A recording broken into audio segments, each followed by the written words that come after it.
Praise the lord. ప్రభువైన యేసుక్రీస్తు నామంలో మీ అందరికీ కూడా వందనాలు. ఈరోజు మన వీడియోలో బైబిల్ గ్రంథంలో ఉన్న ఒక అద్భుతమైన చరిత్ర గురించి తెలుసుకోబోతున్నాం. మనం చాలాసార్లు అనుకుంటూ ఉంటాం కదా, నేను చాలా బలహీనుని, నా వల్ల ఏమవుతుంది, నా వల్ల ఏం కాదు, నా దగ్గర డబ్బు లేదు, నేను సమాజంలో అందరికంటే చిన్నవాడిని అని మనల్ని మనం తక్కువ చేసుకుంటూ ఉంటాం. కానీ బైబిల్లో దేవుడు ఒక సామాన్యమైన భయస్థుడైన వ్యక్తిని పిలిచి కేవలం 300 మందితో లక్షల మంది సైన్యాన్ని ఎలా ఓడించాడో తెలుసా? ఆయనే న్యాయాధిపతి అయిన గిద్యోను. ఈరోజు ఈ వీడియోలో గిద్యోను జీవితం నుండి మన ఆత్మీయ జీవితానికి అవసరమైనటువంటి 5 గొప్ప పాఠాలను, అసలు యుద్ధం వెనుకున్న రహస్యాన్ని బైబిల్ ఆధారాలతో క్లియర్గా తెలుసుకుందాం. ఈ వీడియోని ఎక్కడా స్కిప్ చేయకుండా చివరి వరకు చూడండి. మన ఛానల్ని మొదటిసారి చూస్తుంటే ఇప్పుడే సబ్స్క్రైబ్ చేసుకోండి. కథలోకి వెళ్తే, మోషే యెహోషువ కాలంలో ఇశ్రాయేలీలు ఎంతో భక్తిగా ఉండేవారు. కానీ యెహోషువ మరణించిన తర్వాత వారి దేవుణ్ణి మర్చిపోయి అన్య దేవతలైన బయలు, అష్టారోతు విగ్రహాలను పూజించడం ప్రారంభించారు. దేవుని దృష్టికి వారు దోషులుగా మారినప్పుడు దేవుడు వారిని శిక్షించడానికి మిద్యానీయులు అనే శత్రువుల చేతికి అప్పగించాడు. ఈ మిద్యానీయులు ఎంత క్రూరులంటే, ఇశ్రాయేలీలు కష్టపడి పంట పండించగానే పొడవాటి మిడతలు దండులా వచ్చి ఆ పంటనంతా దూసుకెళ్ళిపోయేవారు. గొర్రెలు, ఎడ్లు, గాడిదలు వీటిని ఉంచేవారు కాదు. ఇశ్రాయేలీలకు తినడానికి తిండి కూడా ఉండేది కాదు.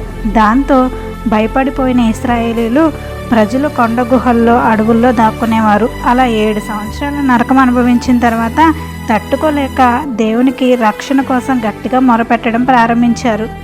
ఇలాంటి ఘోరమైన పరిస్థితిలో ఓఫ్రా అనే గ్రామంలో యోవాషు కుమారుడైన గిద్యోను మనకు కనిపిస్తాడు. శత్రువులైన మిద్యానీయులకు భయపడి గిద్యోను ఏం చేస్తున్నాడో తెలుసా?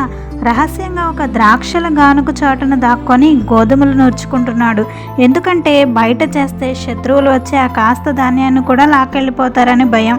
సరిగ్గా అప్పుడే యెహోవా దూత వచ్చి ఒక మర్రి చెట్టు కింద కూర్చొని గిద్యోనును చూసి, పరాక్రమము గల బలాఢ్యుడా, యెహోవా నీకు తోడయ్యున్నాడు అన్నాడు. ఇక్కడ మనం ఆలోచించాల్సింది, భయంతో దాక్కొని గోధుమలు నూర్చుకునే వ్యక్తిని చూసి దేవుడు బలాఢ్యుడా అంటున్నాడు. ఎందుకంటే మనుషులు మన ప్రస్తుత బలహీనతను చూస్తారు, కానీ దేవుడు మన భవిష్యత్ సామర్థ్యాన్ని చూస్తాడు. అప్పుడు గిద్యోను దేవునితో వాదించాడు, అయ్యా, దేవుడు మాకు తోడుంటే మాకు ఈ కష్టాలు ఎందుకు?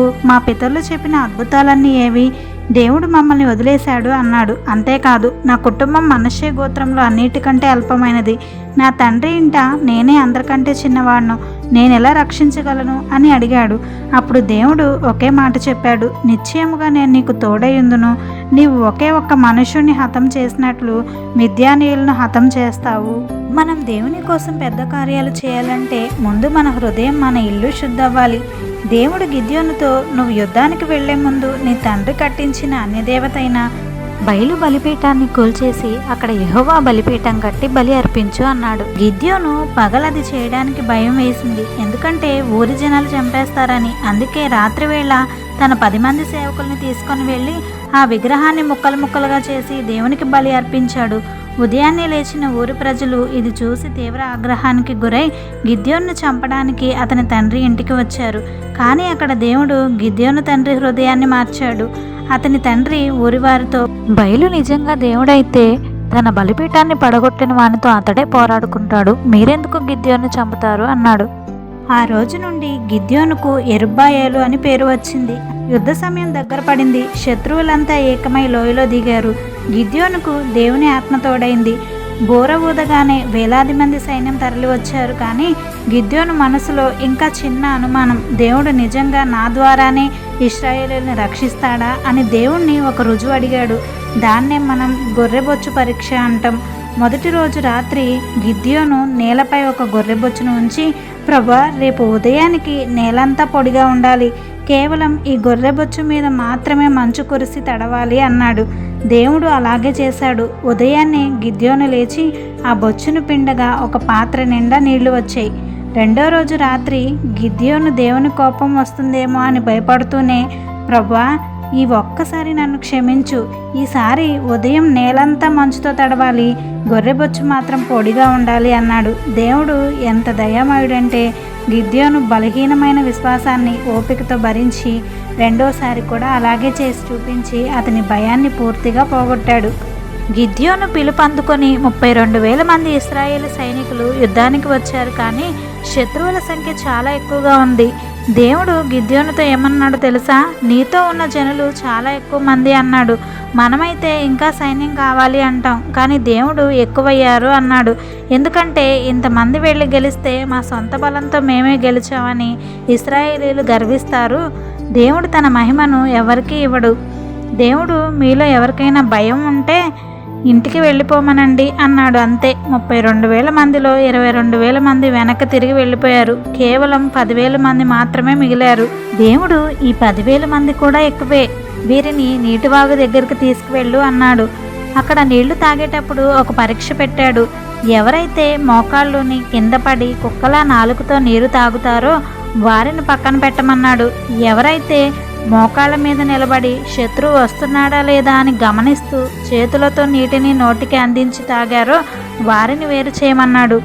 అలా చాలా జాగ్రత్తగా హెచ్చరికగా నీళ్లు తాగిన వారు కేవలం 300 మంది మాత్రమే మిగిలారు.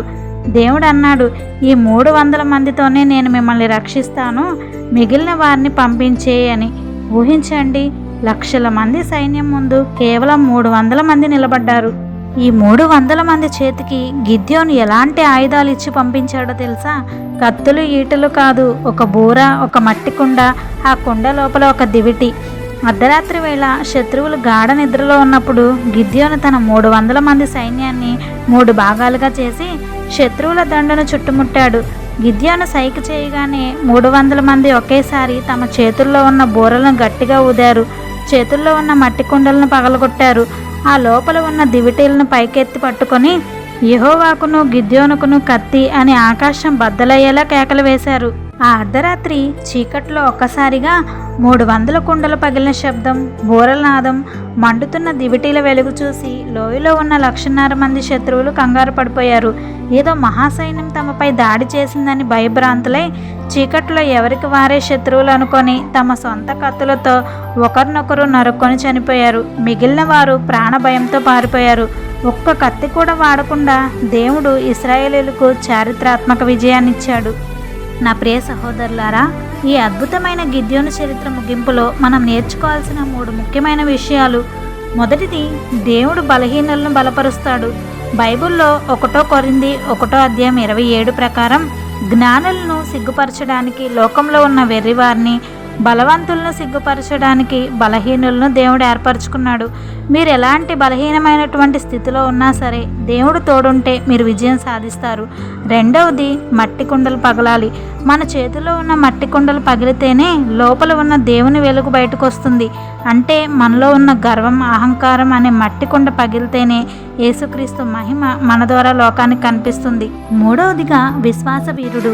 అందుకే కొత్త నిబంధనలో హెబ్రీలకు రాసిన పత్రిక 11:32లో దేవుడు గిద్యోనును విశ్వాస వీరుల జాబితాలో చేర్చాడు. ఈరోజు మీ జీవితంలో ఎలాంటి శత్రువైనా, అప్పుల బాధలైనా, అనారోగ్యమైన మిమ్మల్ని భయపెడుతుంటే దేవునిపై విశ్వాసం ఉంచండి. ఆయన మిమ్మల్ని పరాక్రమము గల బలాఢ్యుల్లా మారుస్తాడు. ఆమెన్. God bless you.